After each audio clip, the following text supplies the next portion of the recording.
welcome to the Manic Pixie Dream Vlog. I am your host, Caroline Georges. I just kind of wanted to talk about death and mourning and just,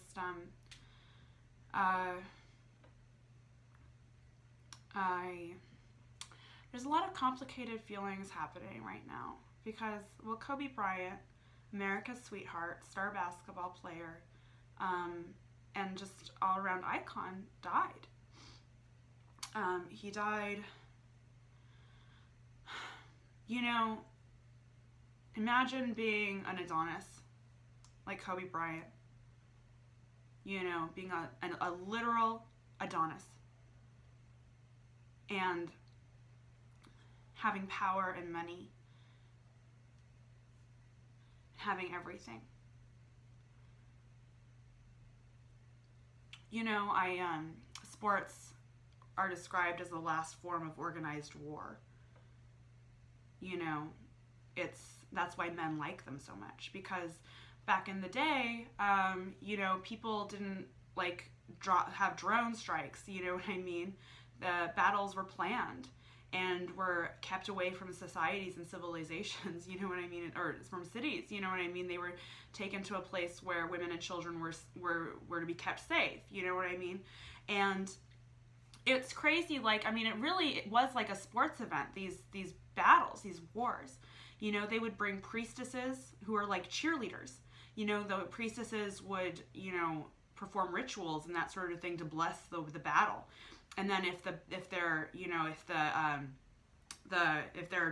their team or their side lost, say it was, you know, the Romans against the Spartans or whatever, you know what I mean, then whoever lost, like, the priestesses would be taken as slaves, would be raped, and, you know, sacrificed, who knows, you know what I mean? It was pretty serious. So, like, those were, like, the original cheerleaders, these priestesses.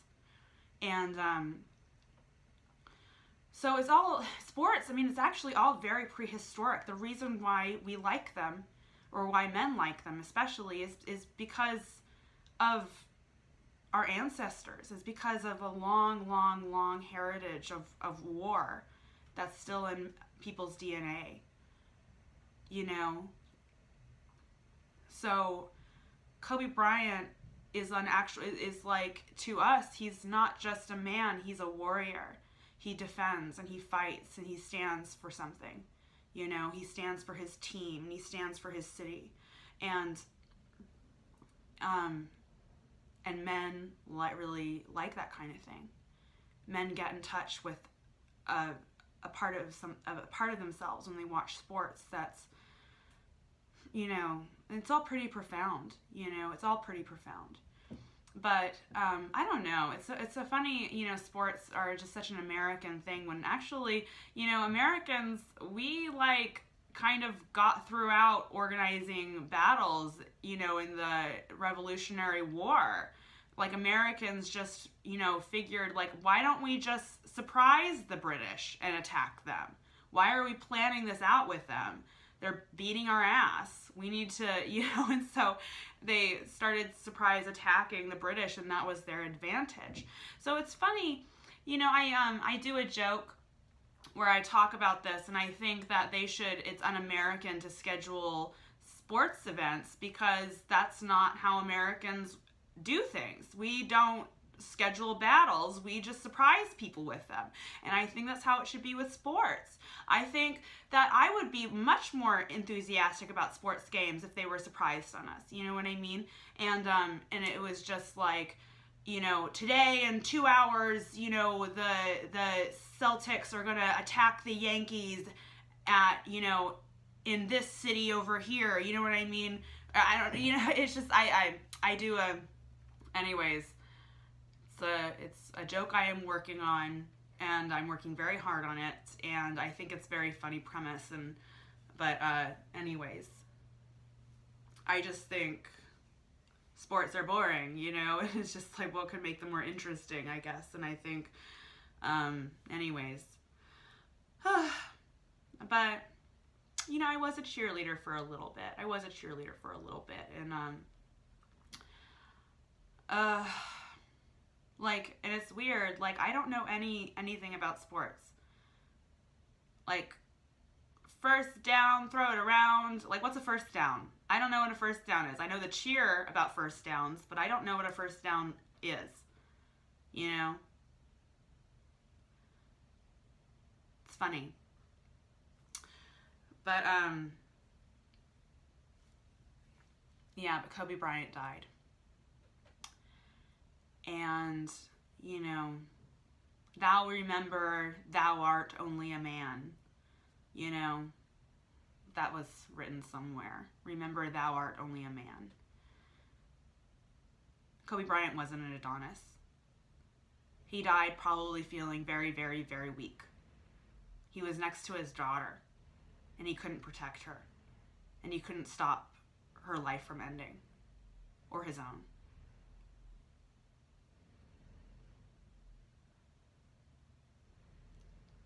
You know, that's life. That's how it is.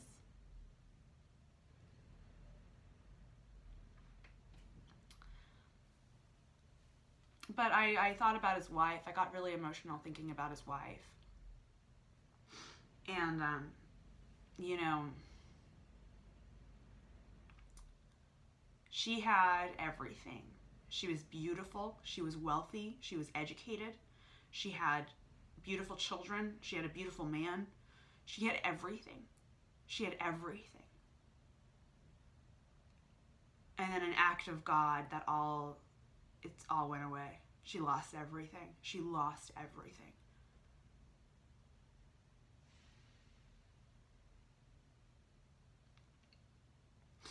And I just know that all too well. I just know that all too well. I know loss. Not like that, but I know loss. And that just really made me feel a lot for her. And I got pretty emotional, and I got anxious, and I was scared to leave the house for a few hours. I don't know why. I get anxiety. I used to have horrible anxiety leaving the house. Horrible anxiety for a really long time leaving the house. I would have to get motivated and pumped up just to walk out my door, to do things like going to the grocery store or something like that. And I don't know why, but I thought I was being followed. I had this overwhelming feeling that I was being followed. And that was,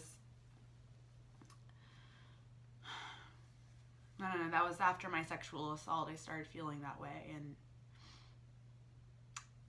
because you could always just, everything could be growing great and you just die in a car accident. You know what I mean? Everything could be going perfect in your life and you could just die in a car accident. You could just get hit by a car, you know, and gosh, you know, I just, death is such a trigger. Death is such a trigger, you know. You know, I remember I'm a big Pete Davidson fan. I really like Pete Davidson. He's my favorite player on SNL, and I think he's a really strong comic, and and he's so young as well. And I really am a big fan of Pete Davidson. And when he came out and said that he was planning on committing suicide, or that he was seriously considering committing suicide, I got triggered. I mean, not that that situation is about me, but I was upset by him saying that, because it was like, oh holy shit, we're gonna watch this you know, beloved SNL performer and comic die. We're gonna watch him die. It was like that. It felt like that you know, just like seeing a car accident in slow motion, just seeing a helicopter crash in slow motion, you know what I mean? It was just, he was throwing it down and saying it was all going to be over soon, and it was just, that upset me. And you know,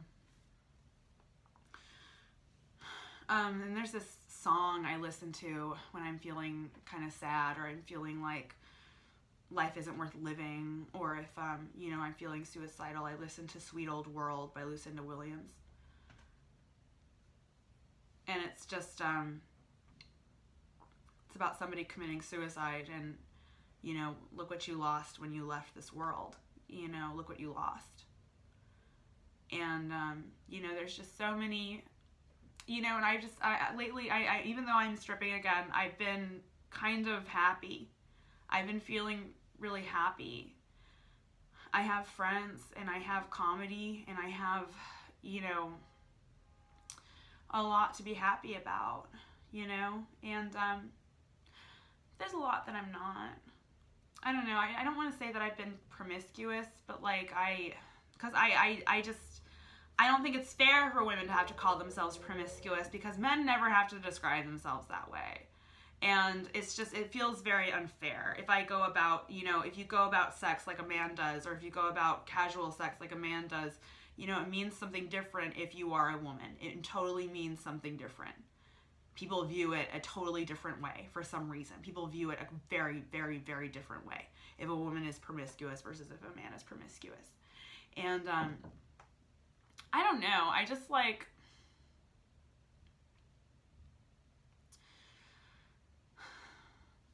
where's the one? You know what I mean? It makes me more anxious just to meet the right person. You know what I mean? It makes me just wish, like, I just feel the emptiness of every relationship, of every encounter, just of every thing I have going on right now. You know what I mean? And it's just like, I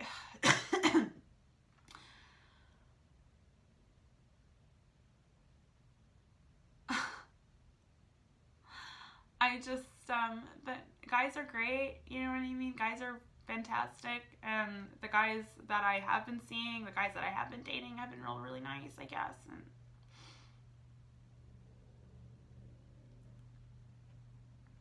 but, you know, it's just like, I just feel like Goldilocks. Like, this one is too hot, this one is too cold, this one is just right, you know what I mean? But I haven't found that just right person yet.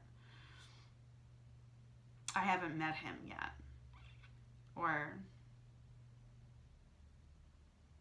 I don't know.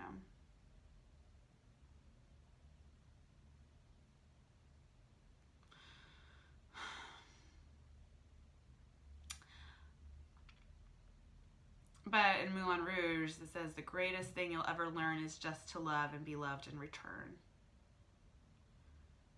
And I'm thirsty for that knowledge. And despite the tragedy of Kobe Bryant's death, you know, and what his wife, I believe her name is Vanessa, what she lost, you know, she knew what it was to be loved by him. And he knew what it was to be loved by her. And so what else was there for them to learn? What else was there?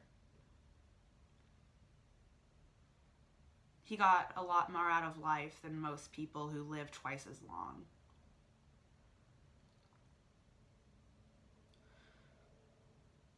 So I think it's okay to celebrate his life, and however people choose to do so. You know, and it's hard because, I mean, there are complicated feelings, because Kobe Bryant was accused of a very serious rape. You know, and the police reports, like, they reported that this girl had blood on her.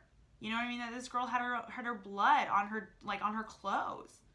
You know, this was a violent rape. You know, if it's true, this was a very violent rape. And Kobe Bryant, if it's true, was capable of violently raping a woman.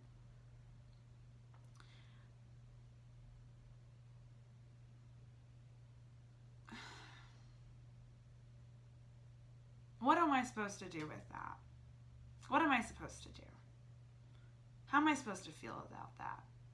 How am I supposed to feel about that? You know? What do I do? A woman lost her husband.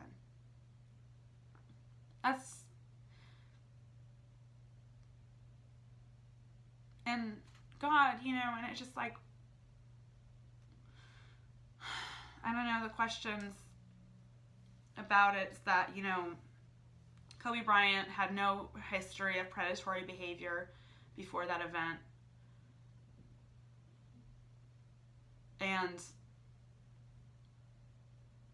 I believe there was some question as to whether or not the woman he raped was a prostitute and money was exchanged, or money was supposed to be exchanged, or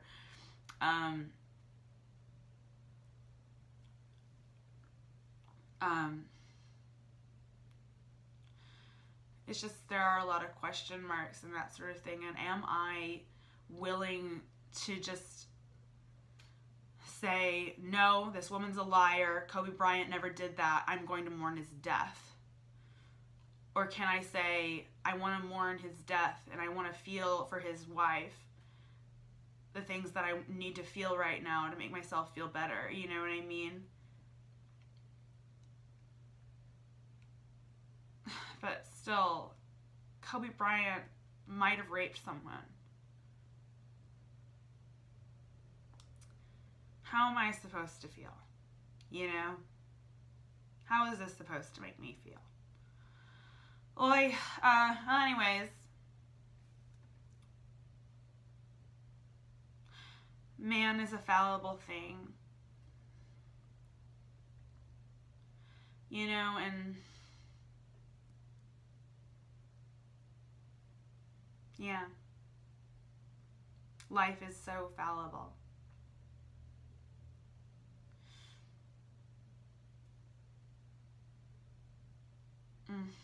You know, and I've decided I'm not going to date comics anymore because, you know, a friend of mine who, you know, he himself struggles with having a bad reputation.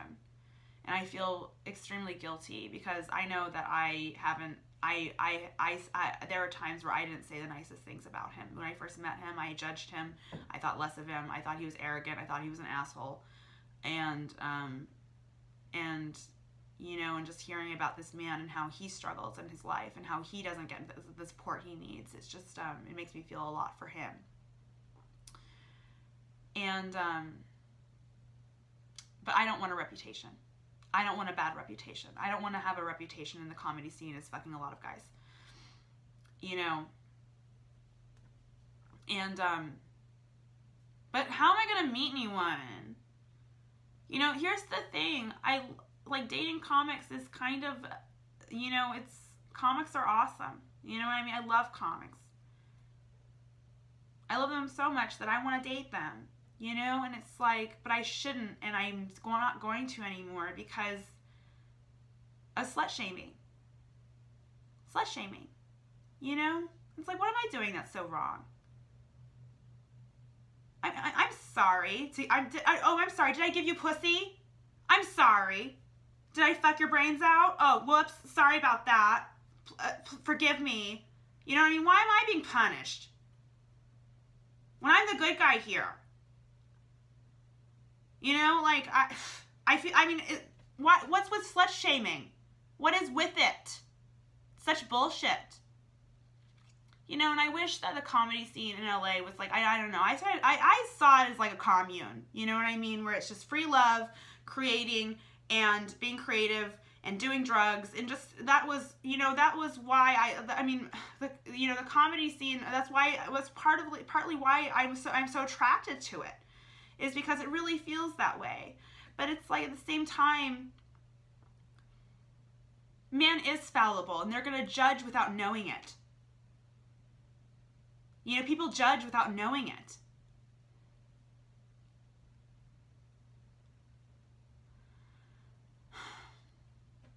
Yeah, anyways. So I'm not going to date comics anymore. Because it's not about dating. It's about my career. It's about doing comedy. It's about being a good comedian. And, yeah. So that's where I'm at. But how, like, I don't know. I mean, yeah. Well, anyways, that's my vlog for today. Like and subscribe and share. Support the Patreon. Yeah. Like and subscribe. Share. Support the Patreon. Bye.